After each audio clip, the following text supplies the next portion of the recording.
All right, here we go. So this is pricing in the news. We are reviewing mostly consumer topics. This is like my pride and joy of the podcast themes. This is my favorite. So we're reviewing mostly consumer topics, but this is things that have been in mainstream news or media that are largely using for B2C learning so that we can bring to B2B and main takeaways, or kind of like where things are heading or where they might be heading, and some hypotheses as well, I think. So first up, this was in the Wall Street Journal.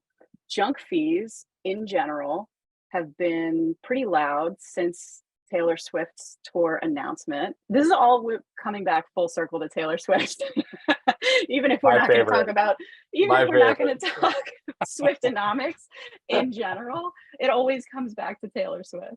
So at some point in the last year, all of the fees that happen at the last second when you're purchasing Ticketmaster seats started getting a lot of backlash, especially as the tickets get better, junk fees go higher and higher. So Biden kind of took a stance to say no more junk fees. And recently, in the last couple of weeks, Ticketmaster and SeatGeek both agreed to end these junk fees. But all of this is to say the Wall Street Journal article was like, all of you consumers are the ones that are responsible for how we got here with junk fees, because our research about you says that you like these complexity itemized ways of working as opposed to one solid fee. So where do we start with this one? I actually don't know. I think we should talk about the Wall Street Journal article. Right? Yeah. I think basing all of human behavior on one article from 10 years ago and using that as the basis to make a decision Right. on your pricing structure is probably not the best way to do it.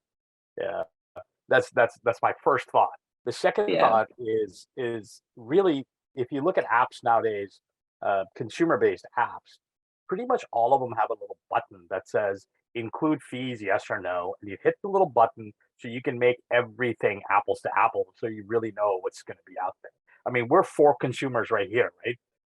Out of four of us, who likes to go, oh, I'm going to buy something at $100, and then you go to checkout and you see $175 because of fees? I don't think any one of us like that. I'd rather see the Right. 175 up front so I can make a financial decision on whatever I'm consuming or buying, and then I make that decision. So I don't know about this Wall Street Journal article. If I just ask my friends and my colleagues, I pretty much I can be very sure about the fact that people want to know ahead of time what that total pricing number is going to be, so that you can make an appropriate decision on your product.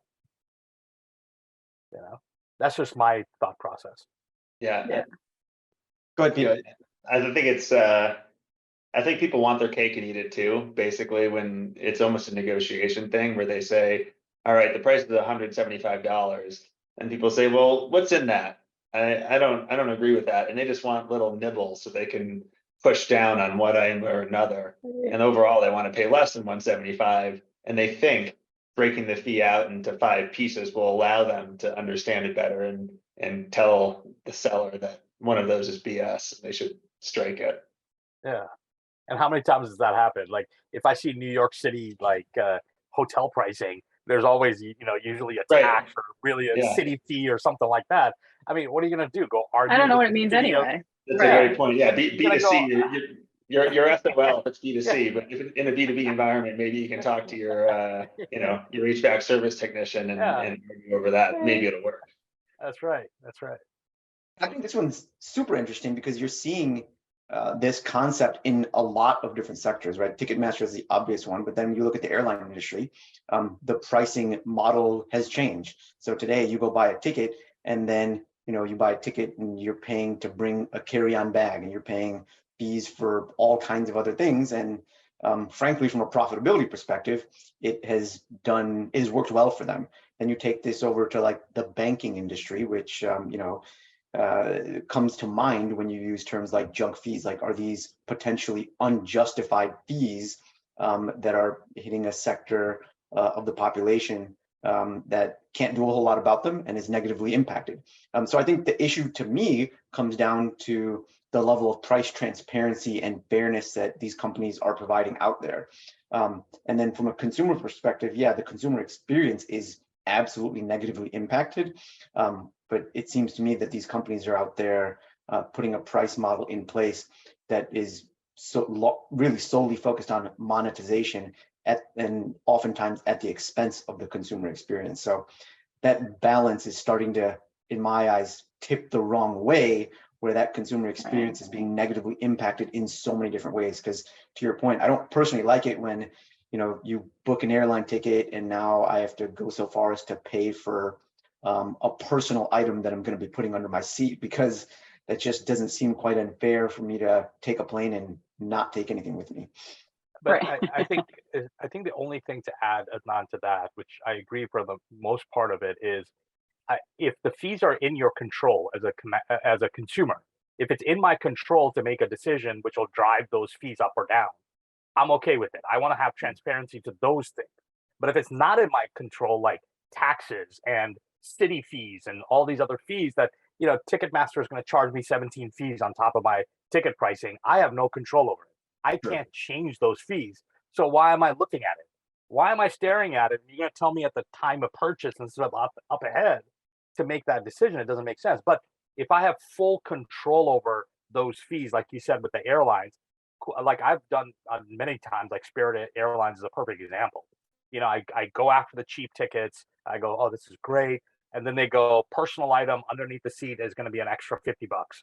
And then I start adding up all those numbers in my head, and I go, that's the same as my American Airlines flight, which was $200 extra from the get-go. I should just go back to that. So I cancel everything out, go back to American Airlines and buy that ticket. It's in my control, That's and so funny. I'm okay with that.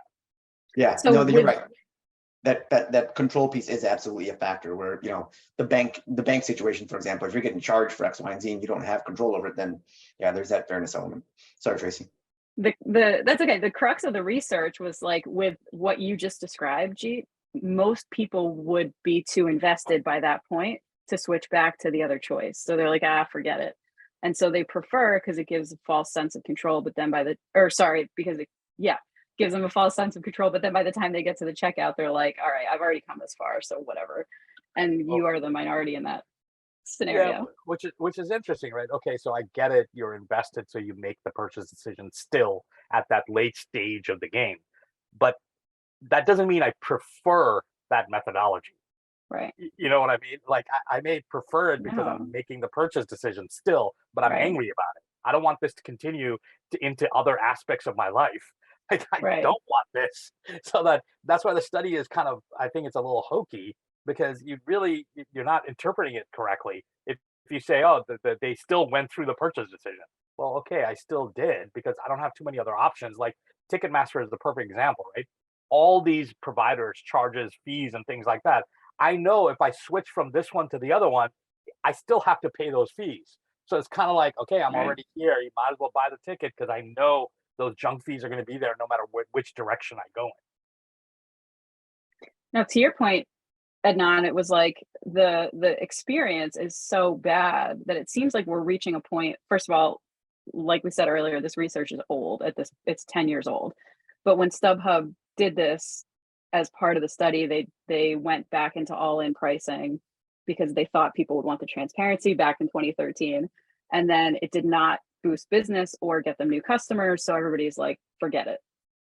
However, it seems like we're now come full circle to the point where like the experience is so bad that Biden's like, we're going in this direction, and that's where we're headed, Yeah.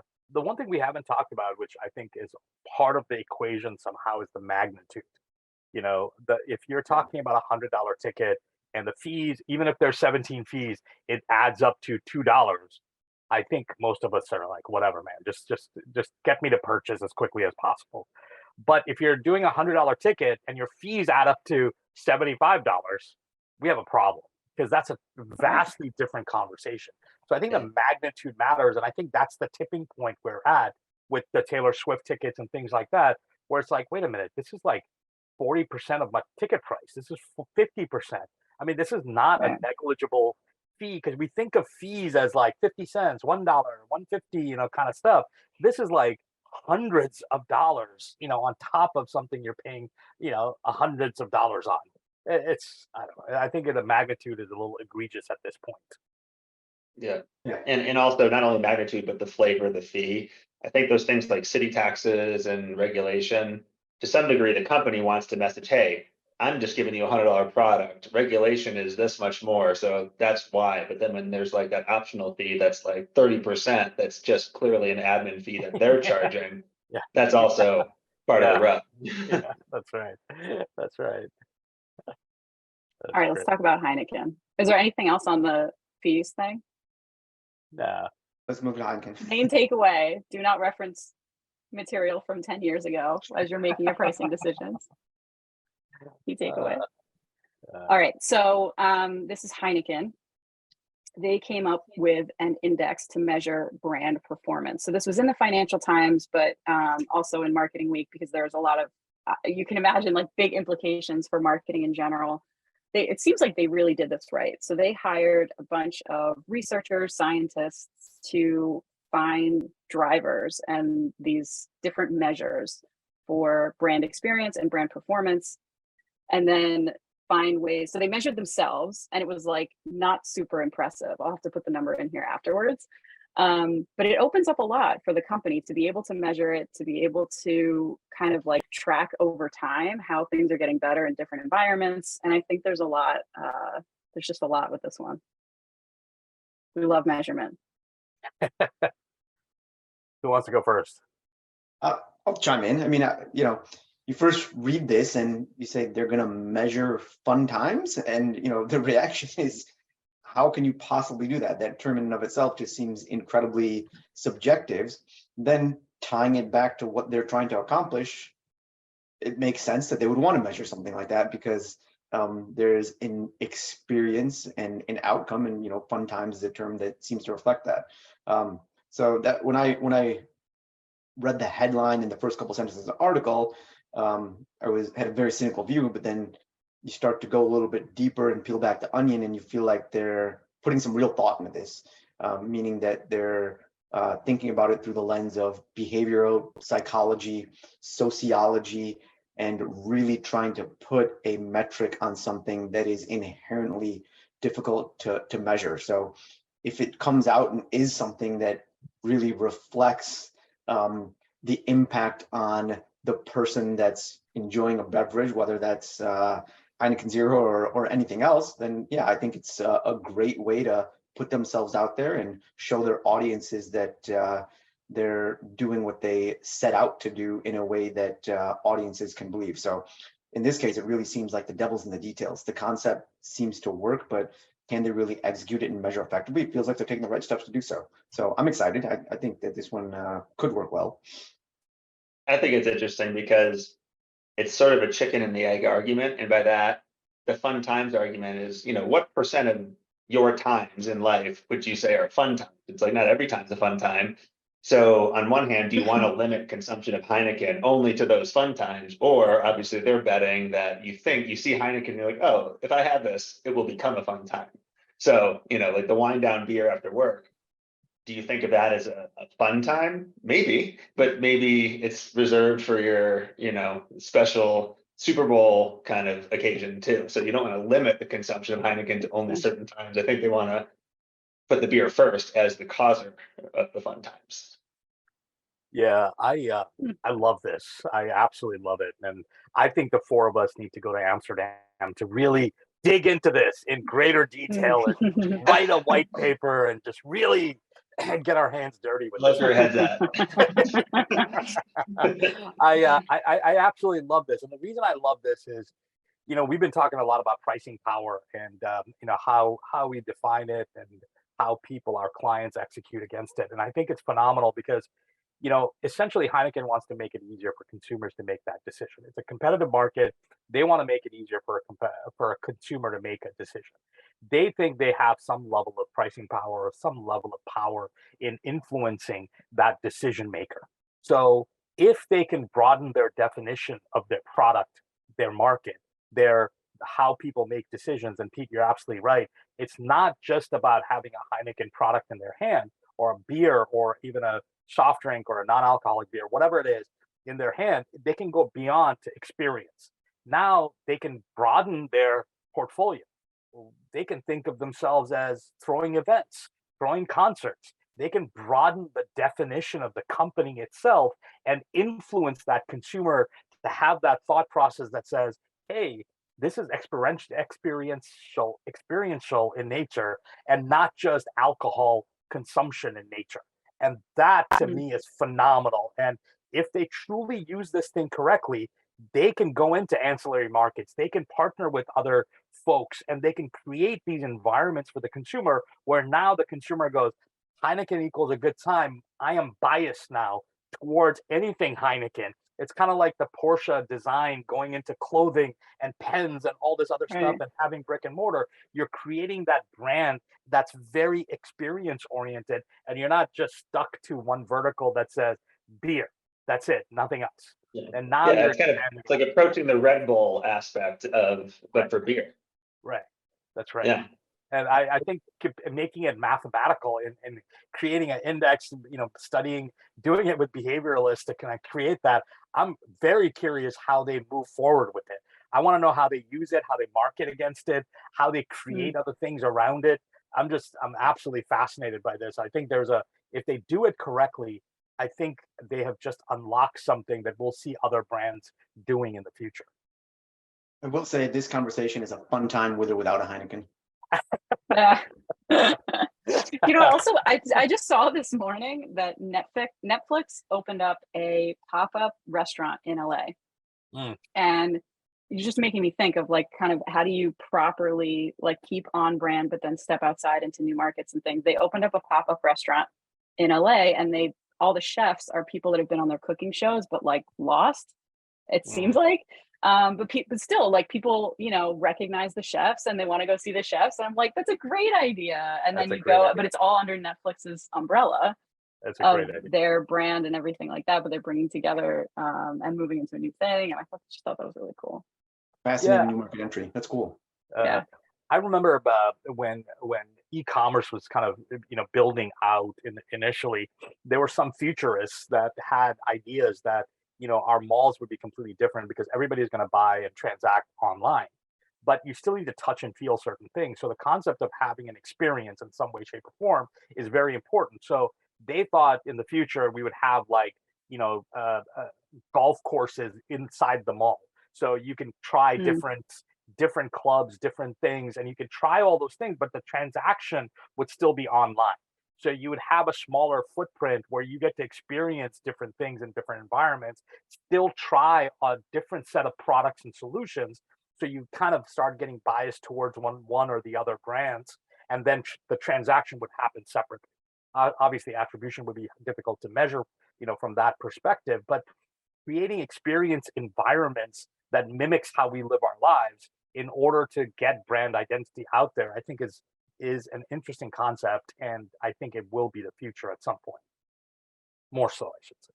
That's like, what's the mall in Dubai where you could ski? Oh, right. That's right. That's exactly right. Yeah, that's right. That's cool. I think it's a fascinating topic. All right, let's talk about Reddit.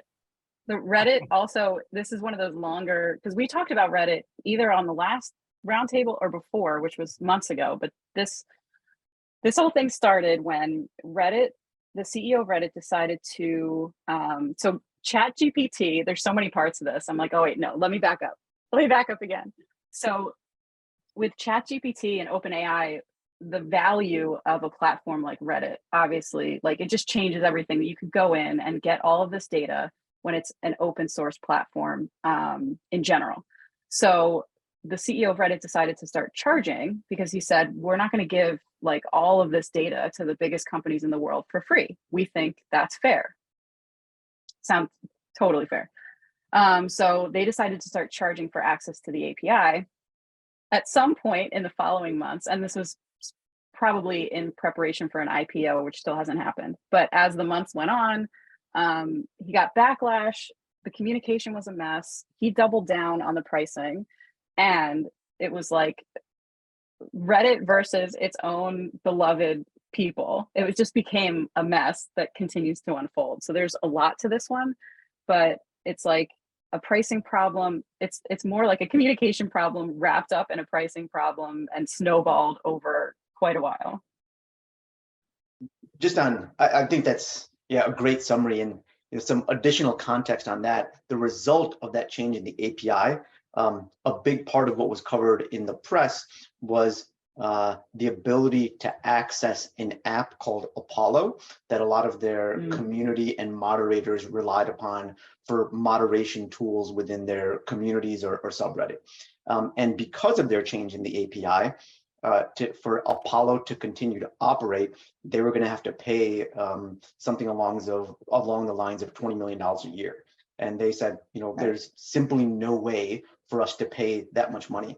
But at the same time, they had built up a user base of, I don't know, 600,000 or 700,000 people, and they were serving their community ads, and Reddit was not taking a portion of those ads.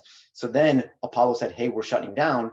And the moderators, who are a big driving force behind the success of these communities, and are required, and anyone that's read the comments section of anything on the internet knows how important moderation is. But Reddit's not paying these moderators, and they're adding a lot of value to their platform. So ultimately what happened is Apollo, which again is that tool that moderators need and like, got shut down. And many of these subreddits, the most popular ones, were down for a day, or just doing kind of strange things. So for example, one of the subreddits the only content they had was pictures of John Oliver, just as a protest against what was happening. And some of that backlash is dying down, but it's still there. And I think there's somewhat of a negative sentiment, because the feel of Reddit has historically been this place where it's free speech, et cetera, and they're not. They don't want it to be like purely them monetizing it, and that's changing over time, as you said, right? Likely in preparation for this IPO. So there's a lot of layers and nuance to this conversation. Like, how many times is a big pricing backlash just due to poor execution? This is like an existential question. It's pretty much every time. It's pretty much every time. Let's look at it from the perspective that Reddit needs to make money. They as company, it's fiscally responsible for the company to do so. And they have a great base. They've built the base. They've done a great job, and they want to go IPO. They want to have an exit. Their investors want to have an exit. They need to make money. So there's no denying the objective, and their customers, their user base, understands that objective. I think you have to be very naive to think you can get something for free for decades without the company making money. The products and solutions we like as consumers, we would hope that those products and service manufacturers will stay around for a while, make money, and be happy and healthy, so we can continue using that product and service. If you want them to just die out, then you're not going to have that service anymore, right? So I think everybody understands the objective. So it comes down to, Tracy, exactly that question you asked, which is, so what happened, and it's the execution of that. So it's not about the objective. It's not about what they're trying to do. It's the execution of it. They have a customer base that's used to free flowing. I think Adnan said, it's free speech. It's just like everything is sort of, I akin it to like, in the olden days, or still now, there's like open source platforms where the code is free, everything is free. Everybody and all these tech nerds love going there, grabbing things from there, because they can customize it to their environments, and they love it. Well, those companies have to make money at some point. So how do they make money is the question. And I think Reddit did a bad job of communicating what they're going to do, how they're going to do it, and do it in stages where smaller communities, people that can't handle fees, won't get affected. Like, did they properly isolate their high value segments to mid to low value segments? Did they have different price points? Did they give them enough of a heads up so they can work through technical difficulties, the transition it would take? Did they offer other products and solutions in their conversations? All of those things needed to happen, instead of just going, here's what we're going to do. It's going to go affect this time. Deal with it. See ya. And I think that's the crux of the issue. Not much else to add other than I think exactly what you said, G. There's change management component too. So I think the one nuance is that some of the users, I think, probably don't understand that the company needs to make money. They're like, they've survived for 20 years now. Why, what's the change? And so I think there needed to be some education process on, hey, you know, like, here's what we're doing, here's why what we've done is valuable, and here's how we're gonna do it. And here are the nasty grams for my VCs. yeah, that are exactly. sick and tired of paying our salaries with no exit. Yeah, it's just, right? it's really interesting because the value in there's so many different aspects of value in this situation. So Reddit as a platform, meaning like the software itself and the tools and the forums, there's value there. Another big part of the value is the moderators and those folks that are controlling the community. Another part of the value is the people that are just like participating in their communities, and the value they generate is now being used by these AI types of tools such as ChatGPT. So they're like, yeah, this content is inherently valuable. Then the piece that I'm struggling with a little bit is like, well, what was Apollo, the app that was using behind the scenes, truly adding to the equation? And in their case, I see some value because it helps the moderators a little bit, but you know, in many ways, that app was at the behest of Reddit. So if they were kind of truly wanting to become this powerful app, then you would think that they would want to diversify their value proposition by saying, okay, we're going to add moderator tools for other That's communities, such as Facebook, etc. And now this is going to be like the moderator tool that goes around all these platforms. So yes, I agree that Reddit could have been more regimented about their pricing changes, segmenting the right value, etc. But at the same time, I don't feel like Apollo had this massive amount of differentiated value where they were like, okay, this thing is absolutely necessary. Yeah, I agree with you, Adnan. I think the only question that comes to my mind is whose responsibility is it? Because if you say Reddit owns the demand, you know, it owns the community, then Reddit should drive the conversation of what's best for that community to understand it and protect it and take care of it, because that's their, you know, community you're talking about. You know, in my opinion, in the scenario that you painted a great picture of, you know, I'm wondering if Reddit went to Apollo and said, hey, you need to be offering different types of solutions so the lower end guys can have something so they're not left with nothing.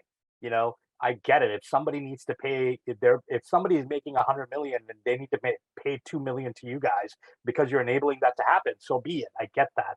But if somebody is just a mom and pop shop that they're using your product, then they're going to be cut off for 48 hours. That's not, you know, that's not fair to our community.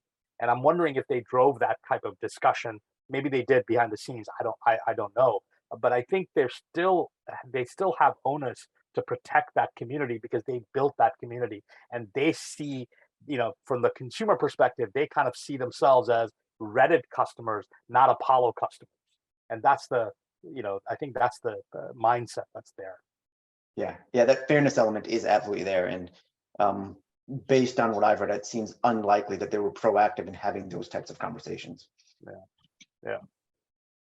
That's fascinating. Feels like another scenario where it's like, we've got to have these tiered options, but especially those lower level options really like come in handy so you don't lose people, you know? And it seems like there's a lot of people that have been lost.